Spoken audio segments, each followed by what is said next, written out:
जंगल में इस साल इतनी भयंकर गर्मी पड़ी थी कि जानवरों का दम निकले जा रहा था। शेर हमेशा की तरह मजबूत और तेज था, लेकिन इस बार गर्मी ने उसे बहुत कमजोर कर दिया था। कई दिनों से वह ठीक से पानी नहीं पी पा रहा था। उसकी हालत इतनी खराब हो गई कि वह अपनी गुफा से बाहर चलकर भी नहीं जा सकता था।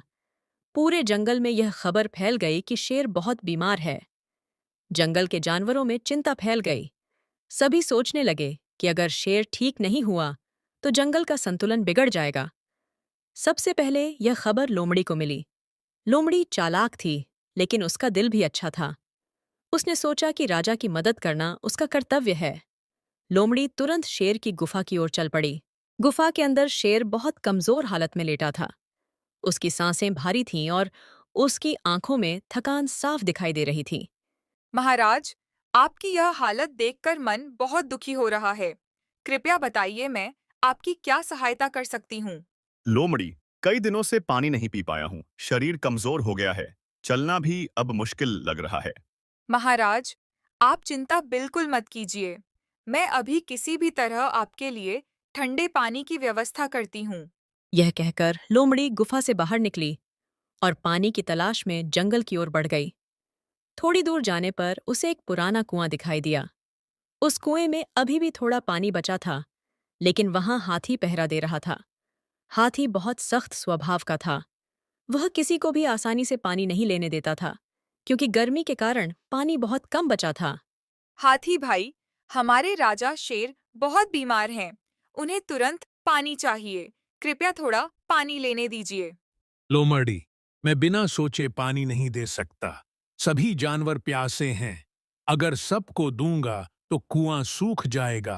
अगर राजा स्वस्थ रहेंगे तो पूरा जंगल सुरक्षित रहेगा। उनका ठीक होना हम सबकी जिम्मेदारी भी तो है। हाथी ने कुछ पल सोचा। उसे लोमड़ी की बात सही लगी। तुम सही कह रही हो, जंगल के राजा का स्वस्थ रहना जरूरी है। तुम थोड़ा पानी ले जा सकती हो। लोमड़ी ने धन्यवाद कहा और बड़े ध्यान से एक मिट्टी के घड़े में पानी भर लिया। वह जल्दी जल्दी गुफा की ओर लौटने लगी, लेकिन रास्ते में तेज गर्म हवा चलने लगी। धूल उड़ने लगी और रास्ता साफ दिखाई नहीं दे रहा था। लोमड़ी ने घड़ा मजबूती से पकड़ा। अचानक सामने बंदर आ गया। वे पेड़ों से कूदते हुए नीचे आया और घड़े को देखकर शरारत करने लगा। बंदर हंसते हुए बोला, लोमड़ी बहन, इतना ठंडा पानी कहाँ ले जा रही हो? हमें भी थोड़ा पीने दो, बहुत प्यास लगी है। लोमड़ी जानती थी कि अगर बंदर को पानी दे दिया तो शेर के लिए कम पड़ जाएगा, लेकिन वह उन्हें नाराज भी नहीं करना चाहती थी। यह पानी बीमार शेर के लिए है। पहले उन्हें स्वस्थ होना जरूरी है। फिर हम सब मिलकर पानी ढूंढेंगे। अगर पानी राजा के लिए है, तो हम रास्ता साफ करेंगे ताकि तुम जल्दी गुफा तक पहुंच सको। लोमड़ी खुश हो गई। लोमड़ी जल्दी से गुफा तक पहुंची और पानी शेर के सामने रख दिया। शेर ने धीरे धीरे पानी पिया। उसके चेहरे पर थोड़ी राहत दिखाई दी। लोमड़ी, तुमने बहुत बड़ा उपकार किया है। तुम्हारी समझदारी और मेहनत ने मुझे राहत दी है। महाराज, आपका स्वस्थ रहना पूरे जंगल की खुशी है। यह तो मेरा छोटा सा कर्तव्य था।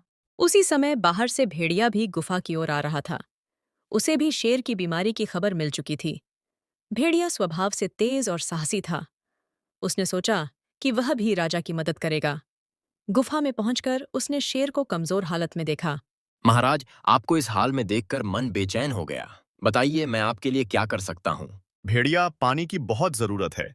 शरीर साथ नहीं दे रहा, लेकिन लोमड़ी अभी कुछ पानी लाई है। भेड़िया ने लोमड़ी की ओर देखा और सिर हिलाया। एक घड़ा काफी नहीं होगा महाराज। मैं पहाड़ी झरने से साफ पानी लेकर आता हूँ। आप निश्चिंत रहिए। भेड़िया, पहाड़ी झरने तक का रास्ता कठिन है। वहाँ भालू पहरा देता है। सावधानी से जाना। राजा के लिए मुश्किल रास्ते भी आसान हो जाते हैं। मैं बिना पानी लिए वापस नहीं लौटूंगा। यह कहकर भेड़िया तेज कदमों से पहाड़ी रास्ते की ओर निकल पड़ा। गर्मी बढ़ती जा रही थी। जमीन तप रही थी, लेकिन भेड़िया रुका नहीं। उसे पता था कि राजा को उसकी जरूरत है। कुछ दूर चलने के बाद उसे पहाड़ी झरने की आवाज सुनाई देने लगी। ठंडे पानी की हल्की धारा अब भी बह रही थी। भेड़िया खुश हुआ, लेकिन जैसे ही वह पास पहुंचा, उसने देखा कि वहां भालू पहरा दे रहा था। भालू मजबूत और गुस्सैल स्वभाव का था। गर्मी के कारण वह भी पानी को लेकर बहुत सतर्क था। भेड़िया धीरे धीरे उसके पास गया। भालू भाई, हमारे राजा शेर बहुत बीमार हैं। उन्हें तुरंत साफ पानी चाहिए। कृपया मुझे थोड़ा पानी लेने दीजिए। भेड़िया, हर कोई यही कहता है, लेकिन पानी बहुत कम बचा है। मैं बिना कारण किसी को नहीं जाने दूंगा। अगर राजा स्वस्थ नहीं रहेंगे तो जंगल में डर और अव्यवस्था फैल जाएगी।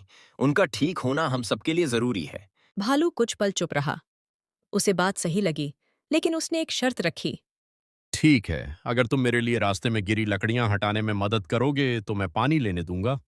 राजा की सेवा के लिए मैं कोई भी काम करने को तैयार हूँ। चलिए अभी लकड़ियां हटाते हैं। दोनों मिलकर रास्ते की भारी लकड़ियां हटाने लगे। धूप तेज थी, पसीना बह रहा था, लेकिन भेड़िया बिना रुके काम करता रहा। कुछ देर बाद रास्ता साफ हो गया। तुमने सच्ची निष्ठा दिखाई है भेड़िया। अब तुम जितना जरूरी हो उतना पानी ले जा सकते हो। भेड़िया ने धन्यवाद दिया और बड़े ध्यान से एक मजबूत घड़े में ठंडा पानी भर लिया। अब वह जल्दी जल्दी गुफा की ओर लौटने लगा, लेकिन वापसी के रास्ते में एक नई मुश्किल उसका इंतजार कर रही थी। रास्ते के बीच में जंगली सुअरों का झुंड खड़ा था। वे मिट्टी में लौट रहे थे और रास्ता पूरी तरह बंद था। भेड़िया ने विनम्रता से कहा, भाइयों, कृपया थोड़ा रास्ता दे दीजिए। यह पानी बीमार शेर के लिए है। मुझे जल्दी पहुंचना है। हम भी इस गर्मी से परेशान हैं। हमें क्यों रास्ता छोड़ना चाहिए? पहले हमारी बात सुनो। भेड़िया रुका। वह झगड़ा नहीं चाहता था। बताइए, मैं आपकी क्या मदद कर सकता हूँ, लेकिन कृपया राजा के लिए यह पानी देर मत होने दीजिए। हमारे बच्चों के लिए कीचड़ वाला गड्ढा सूख गया है। अगर तुम पास की नाली खोल दो तो पानी वहां पहुंच जाएगा। भेड़िया तुरंत तैयार हो गया। उसने अपने पंजों से मिट्टी हटाई, पत्थर खिसकाए और छोटी नाली खोल दी। थोड़ी ही देर में झरने का थोड़ा पानी गड्ढे तक पहुंचने लगा। सुअरों के बच्चे खुशी से उछल पड़े। बड़ा सुअर मुस्कुराया। तुमने हमारी मदद की है। अब हम तुम्हारा रास्ता नहीं रोकेंगे। जल्दी जाओ और राजा को पानी पहुंचाओ। भेड़िया ने धन्यवाद कहा और तेजी से गुफा की ओर दौड़ा। गुफा के अंदर पहुंचते ही लोमड़ी ने उसे देखा। भेड़िया, तुम सच में सफल होकर लौट आए। महाराज को इस पानी की बहुत जरूरत थी। शेर अब भी कमजोर था, लेकिन लोमड़ी के लाए पानी से उसे थोड़ी राहत मिली थी।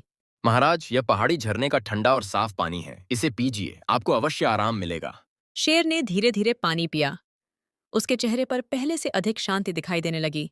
भेड़िया, तुमने साहस, धैर्य और सेवा का अद्भुत उदाहरण दिया है। मैं तुम्हारा आभारी हूँ।